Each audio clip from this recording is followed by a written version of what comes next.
Estamos en nuestro segmento del culto divino. Adelante, doctor Acevedo. Muy bien. Feliz sábado nuevamente. Vamos a tener una palabra de oración. Amante Dios, gracias nuevamente por tantas bendiciones. Gracias por su espíritu. Gracias por su palabra. Yo le quiero pedir ahora nuevamente que su espíritu medie entre nosotros, que opere entre nosotros. Podamos escuchar con claridad la belleza de la verdad de su palabra ser proclamada. Que su espíritu ponga en nuestros corazones amor por la verdad y que la verdad tenga el efecto de sanar nuestras mentes y transformarnos por su gracia. En el nombre de Jesús. Amén. La epístola a los Hebreos encontramos en el capítulo 1, encontramos una línea de razonamiento interesante, donde el autor nos presenta un contraste entre Jesús y los ángeles. Es una línea de argumento interesante, digo, porque es inusual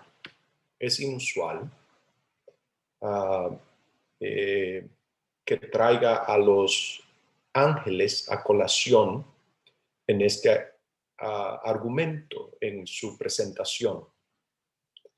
En el versículo 5, por ejemplo, leemos, dice, porque a cuál de los ángeles dijo Dios jamás, mi hijo eres tú, yo te he engendrado hoy, y otra vez yo seré a él padre y él me será a mi hijo. En el versículo 6 dice, y otra vez, cuando introduce al primogénito en el mundo, dice, adórenle todos los ángeles de Dios. En el versículo 13, añade, pues, ¿a cuál de los ángeles dijo Dios jamás, siéntate a mi diestra hasta que ponga a tus enemigos por estrado de tus pies? Me está diciendo que hay dos cosas, por lo menos, que Dios le ha dicho a Jesús que nunca le ha dicho a los ángeles. El autor está estableciendo, entre otras cosas, que de una manera que no deja ambigüedad, es categórico, que Jesús no es un ángel. Número uno, me está diciendo Jesús no es un ángel. Me está diciendo que Jesús pertenece a la identidad divina, que hay una línea de demarcación que separa al creador de las criaturas, en este caso las criaturas particulares de las que está hablando son ángeles, y que Jesús está a un lado de esa línea de demarcación y los ángeles como criaturas están al otro lado. En el capítulo 2 del mismo libro, verso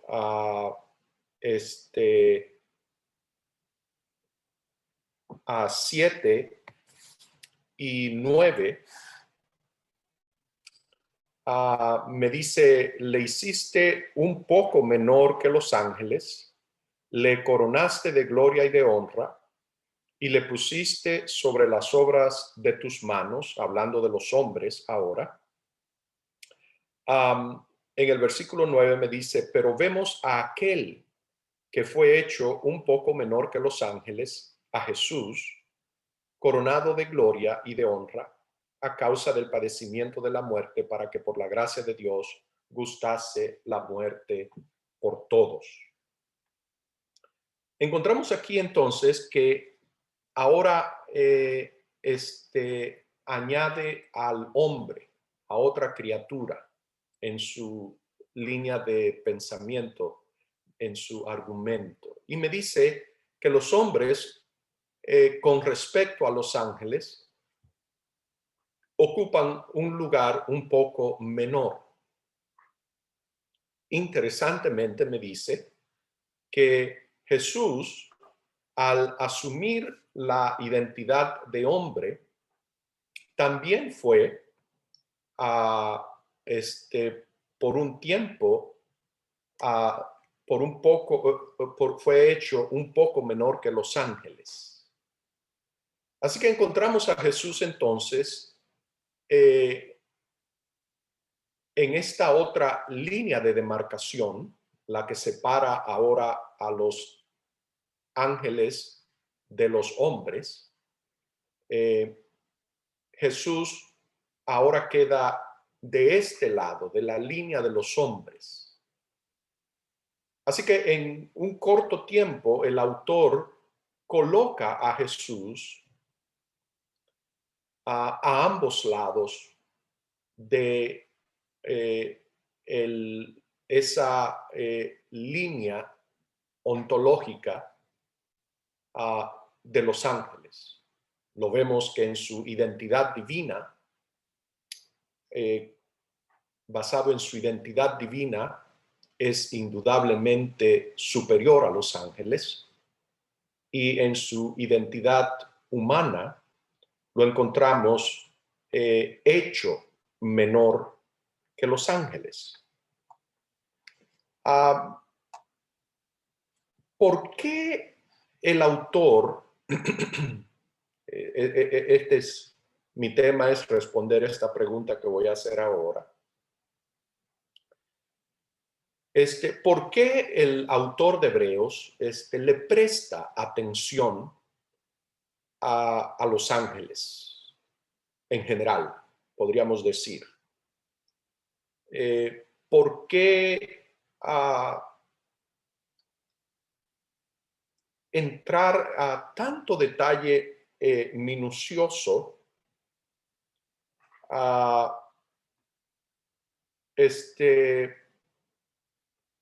para trazar esas líneas de demarcación? ¿Qué añade? ¿En qué nos ayuda? ¿Qué nos quiere decir? ¿Qué nos quiere comunicar? La Biblia es muy clara acerca de la existencia de estas criaturas de Dios, los ángeles. Les llama espíritus ministradores. Los encontramos a través de toda la Biblia, envueltos, trabajando en ese trabajo de ministrar. Son espíritus ministradores. Encontramos, por ejemplo, Marcos nos presenta a Jesús en el desierto, dice que los ángeles le ministraban a él.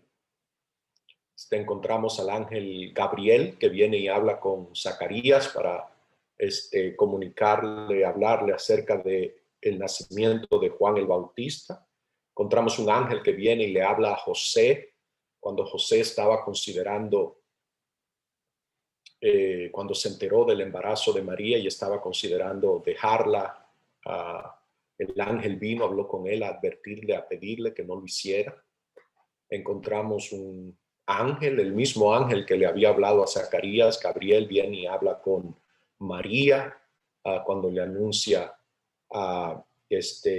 que ella ha sido escogida para ser la madre de Jesús.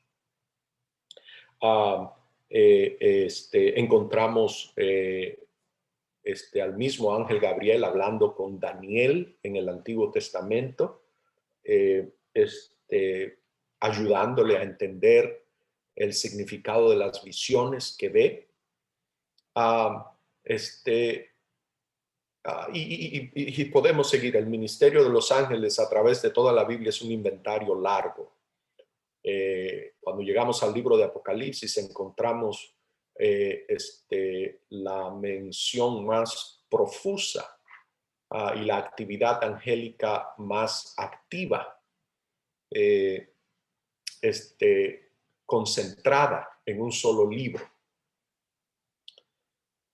La Biblia nos dice algo más interesante también. Nos dice que no todos los ángeles son buenos. Que hay ángeles que negaron su lealtad a Dios. Ángeles que no están de parte del bien. En San Mateo 25, 41, por ejemplo, Jesús dice, entonces dirá también a los de la izquierda, apartaos de mí, malditos, al fuego eterno preparado para el diablo y sus ángeles. Así que vemos que hay ángeles que no están de parte del bien. En Romanos capítulo 8, el apóstol Pablo nos habla en los versículos 38, 39, hablándonos acerca de el conflicto en el que nos encontramos. Dice, por lo cual estoy seguro que ni la muerte ni la vida,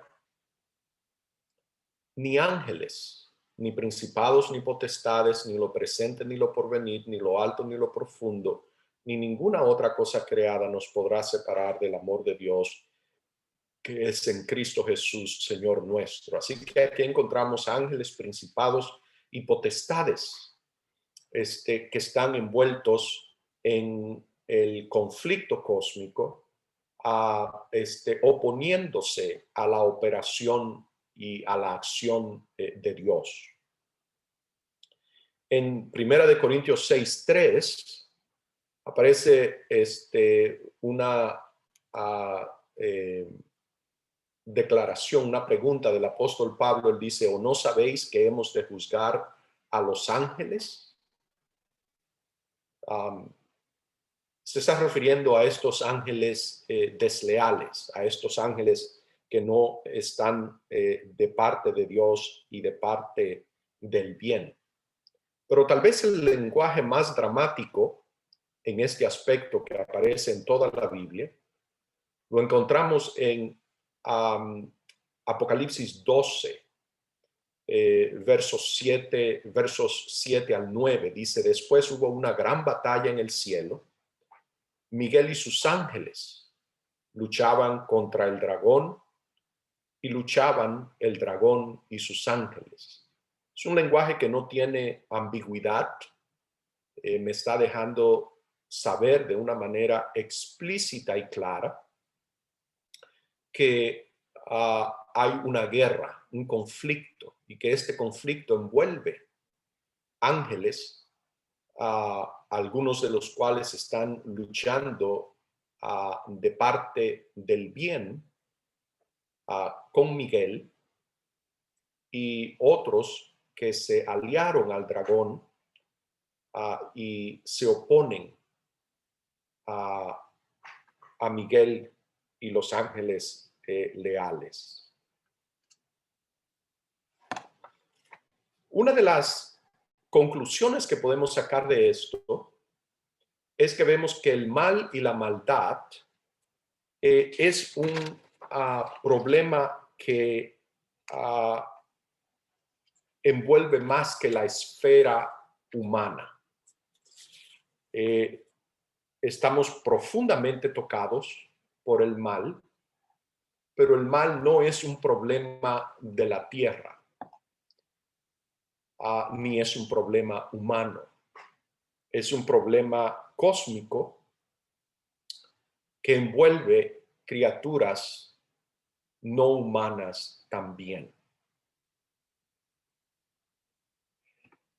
Sin embargo, esto no nos responde la pregunta de por qué el estatus de Jesús, que es el tema de los primeros dos capítulos, uno de los temas de los primeros dos capítulos de Hebreos, como vimos. ¿Por qué el estatus de Jesús en relación a los ángeles se encontraba en necesidad de ser clarificado? De nuevo, encontramos que Dios, Hebreos 1, verso 5, que Dios le dice a, a su hijo algo que él jamás dice a los ángeles.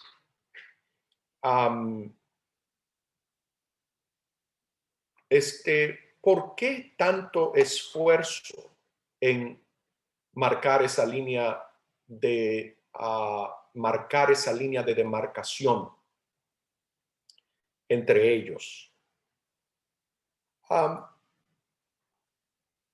Podríamos decir que nunca habría necesidad de decir que algo no es si a alguien no se le hubiese ocurrido pensar lo contrario. Que la presencia misma de la negación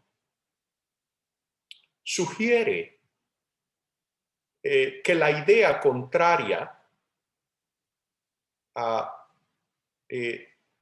se le había ocurrido a alguien.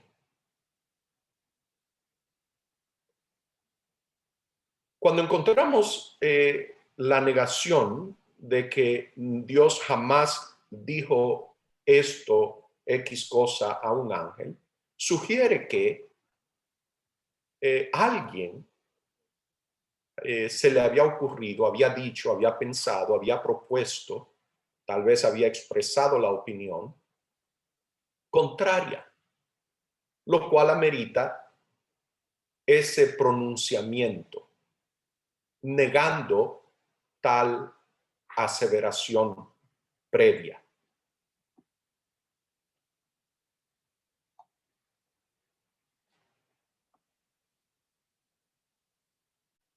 ¿Por qué se le habrá ocurrido a alguien en algún momento pensar que Jesús pertenecía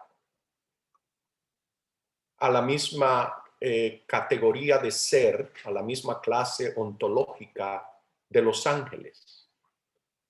El libro de Hebreos no nos responde esa pregunta. Hay un libro, hay un himno en una de las cartas del apóstol Pablo que sí la responde. Lo encontramos en Filipenses capítulo 2. Y aparece este precioso himno comenzando en el versículo 5. Y lo voy a leer en su totalidad hasta el versículo 11. Dice: haya pues en vosotros este sentir que hubo también en Cristo Jesús. Ya sabemos que esta palabra que se traduce este sentir se podría traducir también esta manera de pensar. Literalmente dice esta mente. Esa es la palabra literal que dice allí. Haya pues en vosotros esta mente que hubo también en Cristo, el cual, siendo en forma de Dios, no estimó el ser igual a Dios como cosa a que aferrarse. Yo quiero llamar la atención a tres elementos en este versículo. El primer elemento es forma de Dios y el segundo elemento es igual a Dios. El tercer elemento es ese verbo que se traduce como aferrarse. Cualquier tiempo que le dediquemos a este versículo va a ser muy bien pagado más adelante por el hecho de que este versículo contiene toda la premisa de lo que sigue. Y si captamos la premisa de todo el himno, vamos a entender exactamente y con claridad el tema, el mensaje de lo que nos está tratando de comunicar aquí.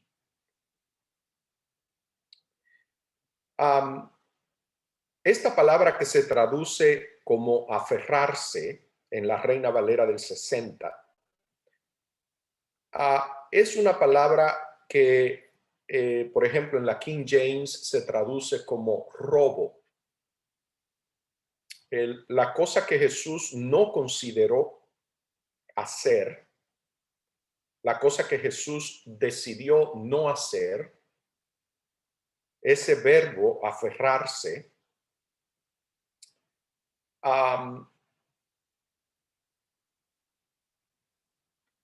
sugiere la idea de apoderarse de algo o tomar posesión de algo con el uso de la violencia. Usar la fuerza.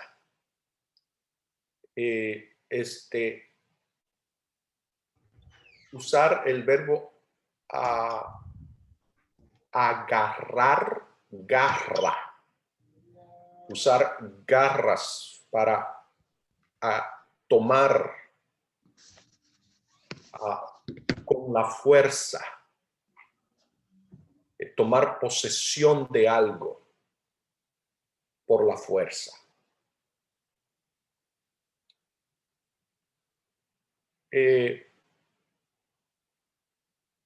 Esto produce, y esa es una de las dificultades, me imagino, que tienen los traductores al trabajar con este verbo allí, porque la pregunta sale enseguida, pero si él es en forma de Dios,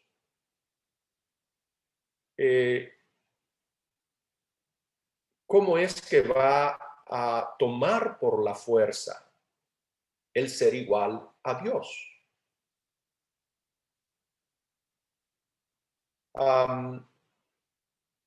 Vamos a seguir. No hizo eso, así que ya hay una declaración negativa, me está diciendo algo que él no hizo. Y aquí encuentro la primera clave que me va a ayudar a responder la primera pregunta que hice. ¿A quién se le aplica esa acción verbal? Porque me establece un contraste. No hizo eso, sino que esto fue lo que hizo. Se despojó a sí mismo, tomando forma de siervo, hecho semejante a los hombres, y estando en la condición de hombre, se humilló a sí mismo, haciéndose obediente hasta la muerte y muerte de cruz, por lo cual Dios también lo exaltó hasta lo sumo y le dio un nombre que es sobre todo nombre, para que en el nombre de Jesús se doble toda rodilla de los que están en los cielos y en la tierra y debajo de la tierra, y toda lengua confiese que Jesucristo es el Señor, para gloria de Dios el Padre. Así que toda la premisa, todo lo que sigue desde el versículo 7 hasta el 11, este descenso por el que Jesús pasa y que culmina con precede, es la precondición, es la experiencia previa a su exaltación, una exaltación que envuelve a todos los habitantes del universo, incluyendo los de los cielos, los ángeles, los de la tierra y los de debajo de la tierra, y que redunda, tiene como fin la gloria de Dios el Padre. Todo esto, todos esos eventos que siguen aquí, ocurren porque Jesús no hizo no hizo eso que nos dice el versículo 6. No consideró arrebatar, tomar posesión por la fuerza, el ser igual a Dios.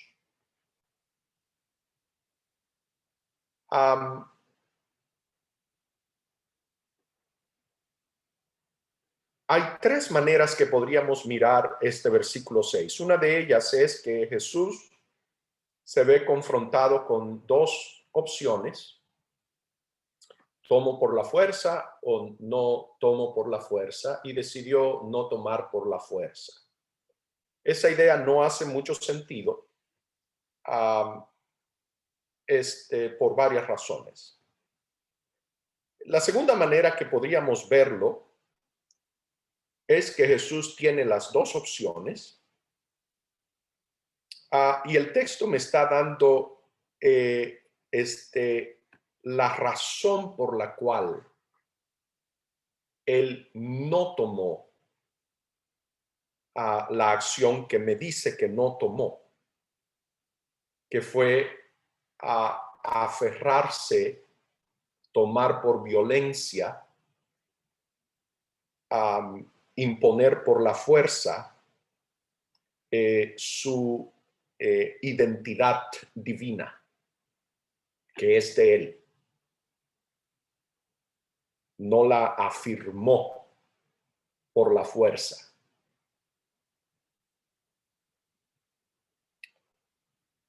Hay un tercer elemento aquí que yo le añadiría al segundo, y es que la negación sugiere un contraste. La negación sugiere que hay una actitud, hay una forma de ser, hay una disposición y temperamento en Cristo que es parte de su carácter, que es la razón por la cual él actúa como actúa, que está en contraste con otro, que está en contraste con un ángel que pensó diferente, que quiso poseer por la fuerza el ser igual a Dios.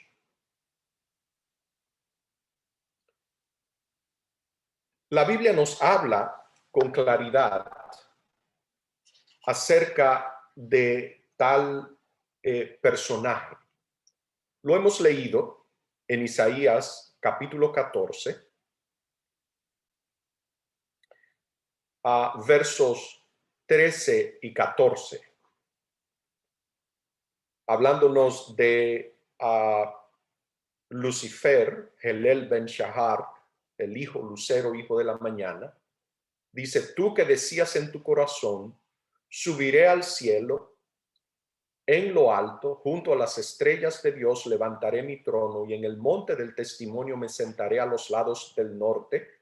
Sobre las alturas de las nubes subiré y seré semejante al Altísimo. Notemos que es un proyecto de ascensión, de exaltación. Subiré al cielo, en lo alto, junto a las estrellas de Dios, levantaré mi trono. Sobre las alturas de las nubes subiré y seré semejante al Altísimo. Este proyecto de ascensión que tiene, de exaltación que tiene este ángel, yo les voy a sugerir en esta mañana, es lo que el himno en Filipenses 2 tiene en mente cuando establece este contraste, diciéndome que Jesús, siendo en forma de Dios, que en su condición preexistente, que el Jesús antes de ser Jesús de Nazaret, que el Jesús estando allá en el cielo, en forma de Dios, antes de comenzar el camino descendente que se inicia en el versículo 7, él tomó una elección, él demostró una manera de pensar, él dejó en evidencia un carácter, él manifestó una forma de ser que algunos ángeles pensarían: oye, podemos brincar la línea. Se parece mucho a nosotros. No veo una gran diferencia. ¿Qué forma de ser tiene?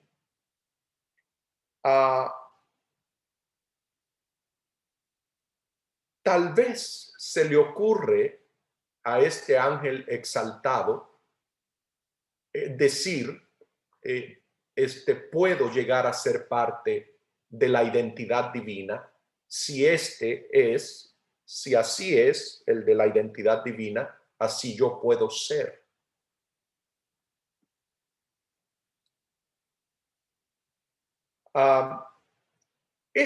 Algo terrible que Jesús no hizo,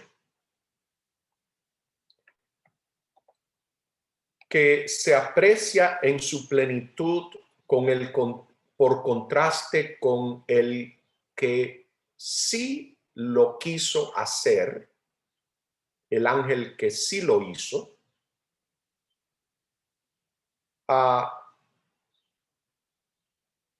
nos manifiesta entonces el carácter de Dios y el carácter del que se le opone. Encontramos entonces que los ángeles juegan un papel central en el drama.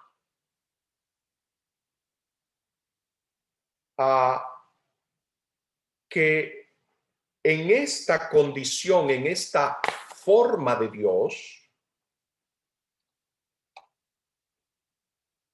Jesús no quiere que el poder y la gloria, que la panoplia completa de su divinidad sea la razón por la cual él reciba adoración.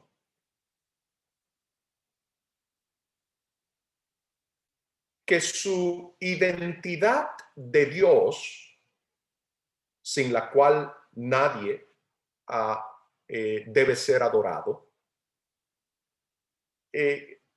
por lo tanto es una precondición para recibir adoración. Jesús no quiere que esa sea la razón por la cual él reciba adoración.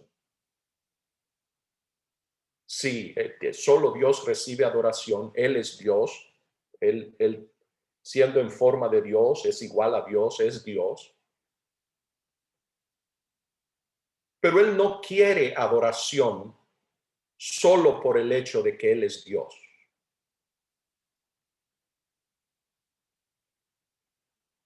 Jesús quiere adoración, recibe adoración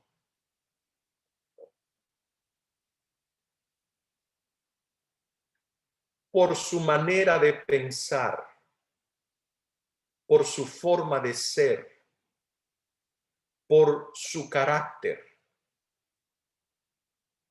porque él es siervo de todos, porque él sirve, porque la característica que lo define, porque el elemento que lo hace objeto de adoración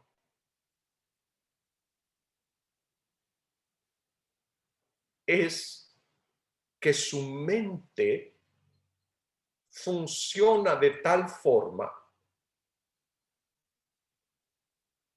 que él quiere solo el bien de todas sus criaturas, que el eje de su existencia es el servicio a sus criaturas, que la razón de su ser es la de dar vida, la de dar todo lo que sus criaturas necesiten para su bienestar, desarrollo.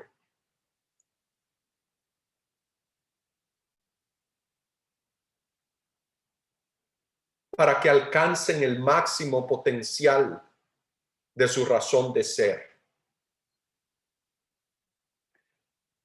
Que esa manera de pensar, que esa actitud, que esa forma de ser, que ese temperamento, que esa inclinación, que esa marco de mente de Jesús precede su encarnación. Eso es lo que el texto me está diciendo. Que el sencillo hombre de Nazaret, trabajando, sudando,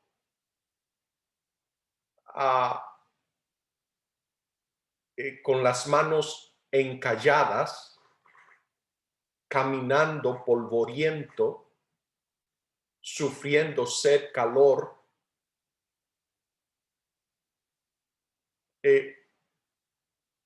ese Jesús de Nazaret, sencillo, tomando ahora en forma de siervo, semejante a los hombres, es el mismo Jesús preexistente en el cielo. Tiene la misma mente, tiene la misma forma de pensar. Es de la misma sencillez y disposición a servir. Que Jesús no quiere adoración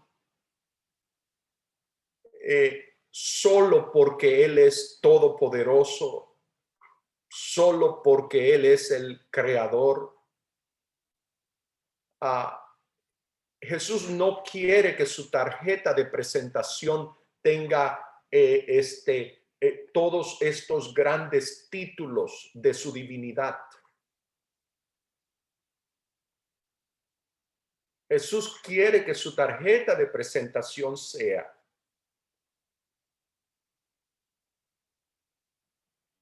que Él no se aferra a esas cosas.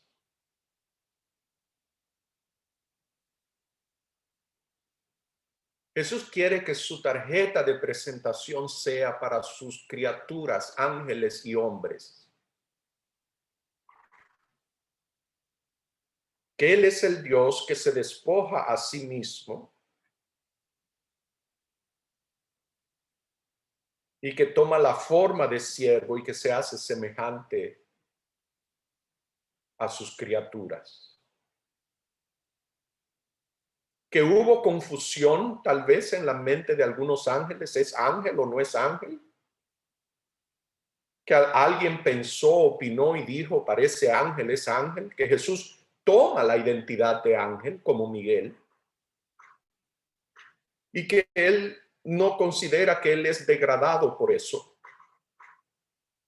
Que Jesús toma la identidad de hombre y se hace hombre y es hombre.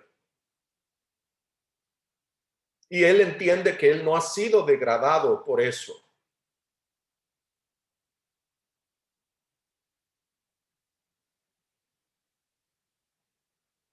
Que le añade a su gloria. Esa es la manera de pensar. Esa es la mente de Cristo.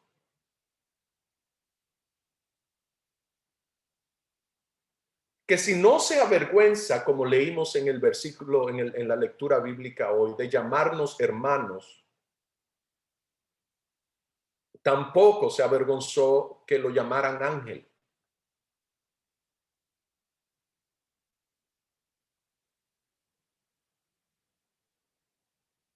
Y que es precisamente porque piensa de esa manera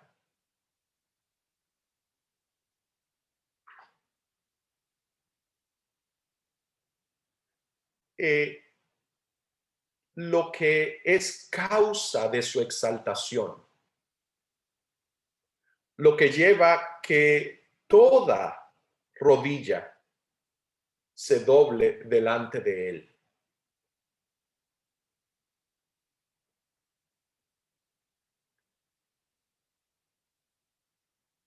No es por los atributos de omnipotencia y toda la panoplia de sus prerrogativas divinas.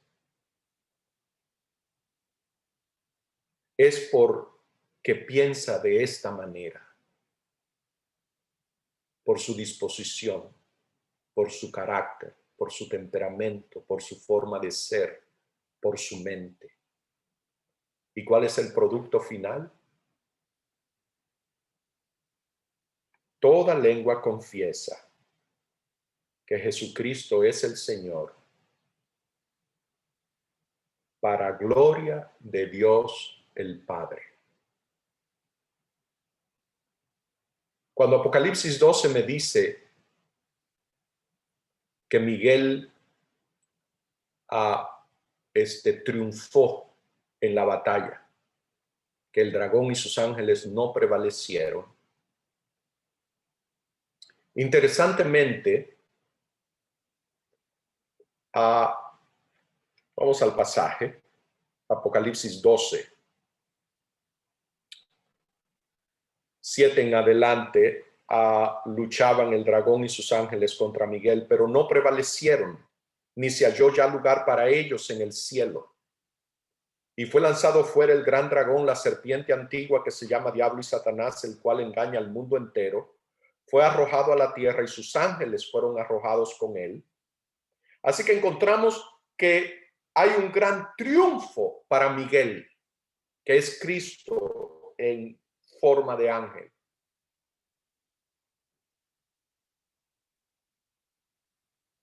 Pero cuando llega el momento de la celebración y del triunfo, el versículo 10 me dice: entonces oí una gran voz en el cielo que decía: ahora ha venido la salvación, el poder y el reino de nuestro Dios y la autoridad de su Mesías, de su Cristo. El que recibe, el que es objeto de la celebración del triunfo de Miguel, que es Cristo, es el Mesías, que es Dios hombre. Ahora podemos volver a Hebreos 1 y vemos cómo Jesús está a ambos lados de esa línea de demarcación ontológica. Toma la identidad de ángel, toma la identidad de hombre, es Dios en forma de Dios, y todo el tiempo su carácter, su disposición, su forma de ser es la misma: el servicio. El apóstol nos dice en el himno, y aquí termino, volvamos a Filipenses 2. Haya pues en vosotros esta mente que hubo también en Cristo Jesús. Lo que este himno nos recuerda es que esta mente, esa manera de pensar, es el distintivo integral, la esencia del carácter de Dios.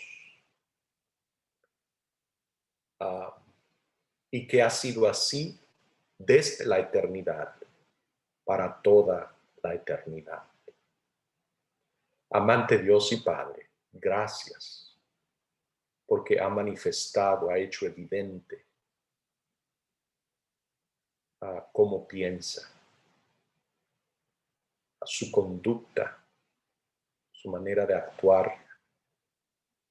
Todo da testimonio de la perfecta belleza de su carácter. Dios nuestras rodillas se doblan en admiración, en alabanza, en adoración.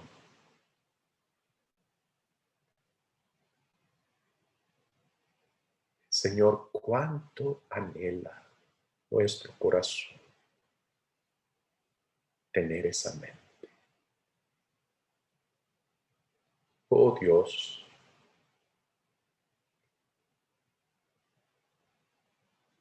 cómo clama nuestro corazón por esa mente. Qué mente hermosa. Dios, estamos enamorados de esa mente.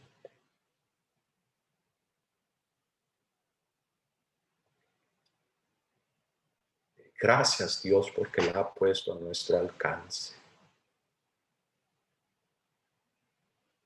El Señor es lo más maravilloso. Ciertamente mi imaginación no concibe nada mejor.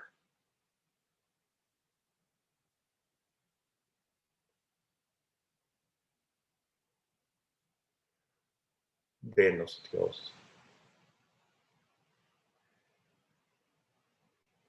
la plenitud del disfrute de esa mente. Amén. En el nombre de Jesús. Amén. Amén. Amén.